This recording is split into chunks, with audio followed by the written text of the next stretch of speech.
Pinapantastic ang ating breakfast ngayong Wednesday, Wednesday morning sa bayan ng Bay sa Laguna. Hindi lang mga isda ang dumaraan sa proseso na ito. Kita mo naman ha, pati karne ng baboy at manok mas pinapantastic na rin. Pinapantastic. Ayan, pwede yung prituhin, ihawin o isang kapo sa mga paborito nating ulam. Correct ka dyan, Mars. Tikman na natin lahat yan. Love, andyan sila, Besh. Siya yung pinadala natin. Sugo para tumikit. Sugo para sa pinapantastic. Love, talaga. Love. Love, good morning. Labelia. Papa, everything. Gusto ko yan. Good morning sa inyo, Lynn, Suzy, and Connie. Eto na nga, talaga namang tinapantastic na morning po ang ihahatid namin sa inyo sa ating Wednesday morning. I love that. Mga kapursa, ang paborito nating tinapay. Talaga namang hindi pwedeng hindi natin makain. Lalo na kapag inihahain sa breakfast. Kasabay ng unang hirit, mga kapuso. Meron po tayong tinapang bangus. Meron tayong ito salinas na talaga namang isa sa mga paborito. Merong tilapia. At marami pang iba, mga kapuso. Pero ngayong umaga, dito sa Bay Laguna, mga kapuso, dadagdagan pa po natin ang mga listahang yan dahil meron pong talaga namang pinapantastic na karne po ng baboy at ihahain namin sa inyo. Pasok sa ating pagawaan. Pasok dito, makikita natin, mga kapuso. Itong ating proseso ay ipapakita po sa atin ng generous na may-ari po ng pagawaang ito na si Jerome Mercado. Good morning, Jerome. Good morning po, ma'am. Nagkita ulit tayo. Jerome, naku, eto na, nakikita ko na dito yung proseso mo. Ano yung ginagawa nila ngayon? Body cutting po para po sa pag-portion kasya po dun sa mga packaging, saka washing. Paano mo minimake sure na perfect yung karne na para dito sa tinapa mo? Bali po, pagka in-order ko po siya, pinipili ko po yung magandang quality ng mga pork belly. Pero dito naman yan sa Pilipinas. Opo. Hindi naman siya imported. Imported po. Pero, Imported. imported po, pero po yung mga galing po ng bansa na hindi nasasakupan nung merong virus. Okay. So ito, parte ng baboy, anong parte ito? Belly po. Yon, correct, mga kapuso. Belly po talaga yung kanilang ginagamit. Bakit partikular na belly ang ginagamit mo sa napang tinapa? Kasi po, yun po yung pinakamasarap na part ng baboy at pinaakamalambot. Okay.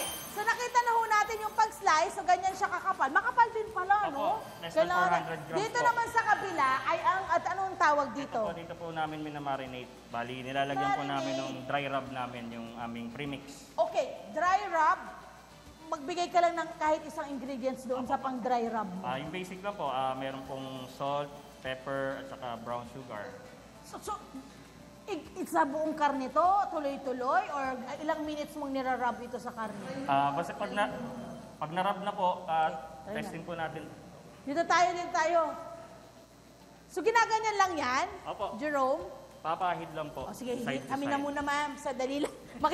Makiki-join lang sa inyo. So, ang gagawin ko lang, paano? Ay, Good lang hindi, po ganyan. ilalagay muna. Apo. In fairness, parang matipid lang. Tapos, And rub then? lang po na ganyan. Mamassage lang. Bakit kailangang i-massage, Jerome? Para po manuot yung mga panimpla po sa loob ng laman. Oo. Alam mo, ang tinapa, usually sa mga isda. Tama po. O, diba? Ba't Tama mo naisipan na sa karne? Kasi po sa ngayon po, ang hirap na pagpakainin ng mga bata ng isda. Ayun! Kaya, May nag-isip po anak ako kasi, kaya ganun. Okay, eto na, Jerome, labas na tayo. Dahil doon naman sa labas, ipapakita mo naman sa amin yung next na process, diba? Ito yung proseso ng smoking. Opo. At ang smoking nyo, yung mga machine nyo, kayo rin nagpagawa or ano yan? Meron po kami dito yung big scale, kaso ginagamit po ngayon, hindi po tayo makakapasok sa tusok.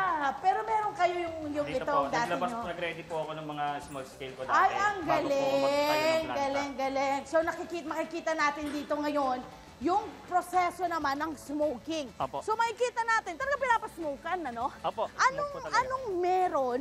Pwede ba nating tingnan, Jerome? Apo, sige po. Dito muna sa gitna tayo kasi nandyan yung mga belly, guys. Ayan! Okay, anong nangyayari dun sa ating mga belly? Ito po, bali, ini-smoke po natin nung ating kusot. Kusot. Tapos, ito po yung belly para po mag-flavor po siya sa meat. Okay, Meron ka bang particular na kahoy na Meron po. ginagamit? Anong Minsan particular? mahogany po. Mahogany Opo. naman yung ginagamit niya. Okay, Kasi yun gaano po yung Pilipinong lasa natin. Sa ibang bansa po kasi yung mga apple, hickory. Ito po yung talagang traditional na wood natin.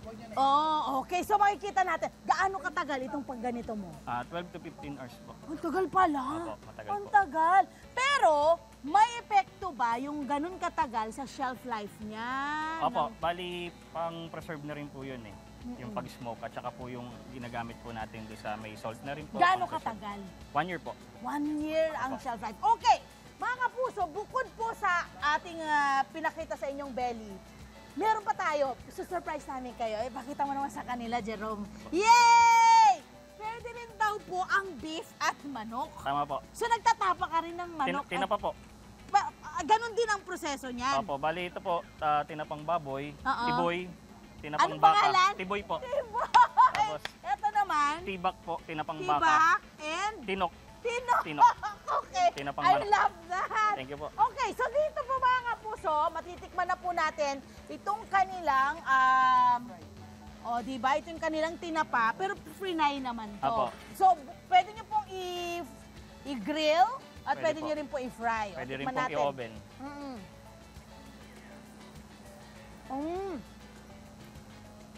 Ano siya? Ang kawag ko, sir.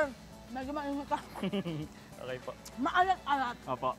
On the mark, and then yung smoky taste, sobrang lutang na lutang. Opo, opo. Makakarami po kayo ng kanin nito. Tama po yun. Ay, nako, napakasarap. At tama ka, Pinoy taste yung natitikman ko. Okay, magkano kung bibili po yung ating mga babae? Yung ganito po, per pack, Mm-mm.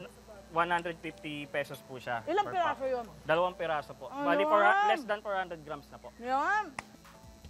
Yes, mga kapuso, kanina ipinakita namin sa inyo ang masarap na mga tinapang baboy, baka at manok, mga kapuso. But of course, kung yan po inyong lulutuin ulit, pwede raw pong iprito nyo yan, kagaya po nito mga kapuso. Ayan. Iprito nyo po ng ganyan yan. O di kaya naman mga kapuso, pwede nyo rin pong i-level up na pwedeng pang ulam. Sandaling itaas ko lang kasi nag-moment. Ayan. Eto na, kasama pa rin natin si Jerome na ngayon ipapakita sa atin paano naman gagawing ulam talaga na pang iba pang dish, no? At ang gagawin mo, Jerome, Apritada ay... po, tinapa. Yun, apretadang tinapa. So, sibuyas lang tayo. Sibuyas Magigisa po. lang siya ng usual. Ano pa yan? Bawang. Bawang. Igisa lang po natin. Okay, and then, Jerome, Lalagay po natin meron pa itong- tayong tinapa. Ito po yung tinapa. Ayan. Ito po yung And then, the pinakabida. usual. Meron tayo yung carrots, meron tayong Tomato sauce. tomato sauce, asin, paminta, tubig. Opo, tama Ayan. At magiging ulam na pong masarap yung inyong tinapang baboy or T-boy. I love it, T-boy. At syempre, tikman natin itong kanilang T-boy. Ay hindi, tinapang apretada. Okay, tinapang apretada. Tikman natin mga kapuso. Pipili lang ako ng laman. Ayan. Alam mo, ibang klaseng apretada to. Ang saya mga kapuso at Mumukhang po, lalo yung ganda sa morning show kung saan laging una ka. Ulang hire, thank you, Jerome. Ang bilis ni Jerome magluto.